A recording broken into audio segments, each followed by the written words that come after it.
চায়ের সাথে বলুন বা এমনি এমনি বলুন, এই পাউন্ড কেকটা খেতে লাগে অনেক মজার। আমি বাসায় এটা ট্রাই করে থাকি, তাই এই রেসিপিটি আজ আমি আপনাদের সাথে শেয়ার করব। চলুন তাহলে দেখে নিই আজকের এই রেসিপি। প্রথমেই আমি চালের ওপরে 1 কাপ ময়দা, 1 টেবিল চামচ কর্নফ্লাওয়ার, 1.5 চা চামচ পাউডার মিল্ক, 1/2 চা চামচ বেকিং পাউডার, 1/4 চা চামচ বেকিং সোডা দিয়ে ভালো করে চেলে নিব।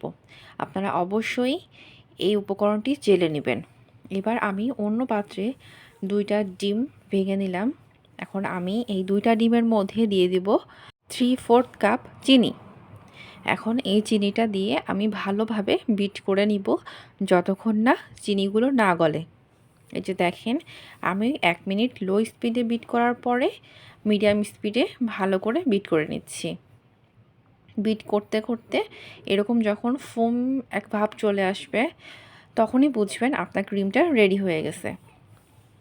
এবার বিটের এক পর্যায়ে আমি তেল দিয়ে দিব 1/3 কাপ। তেল দিয়ে আবার বিট করে নিব 1 মিনিটের মতো। এই যে দেখেন, সাইডেরগুলো মাঝে দিয়ে দিবেন।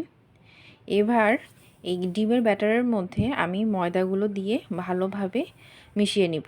আপনারা যে কোনো এক সাইডে মিশাবেন, কখনো ওভারবিট করবেন না। ওভারবিট করলে আপনাদের ডিমের ফোমটা বসে যাবে। এই যে আপনারা ভিডিওতে দেখেন আমি কিভাবে বিট করছি। অবশ্যই আপনারা আস্তে আস্তে করবেন। ভিডিওতে স্পিড বাড়িয়ে দেওয়া এই জন্য মনে হচ্ছে আমি খুব তাড়াতাড়ি করছি, কিন্তু না, আমি সময় নিয়ে নিয়ে ধীরে ধীরে ব্যাটারটা মিশিয়েছি। আপনারা ভিডিওতে দেখুন।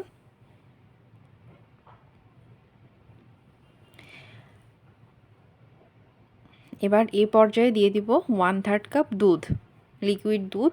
আপনারা দুধটা ভালো করে জাল করে ঠান্ডা করে নেবেন। এবার এর মধ্যে দিয়ে দিলাম কিছু ভ্যানিলা এসেন্স আর 1/4 চা চামচ ভিনেগার দিয়ে ভালো করে আবার মিশিয়ে নিব।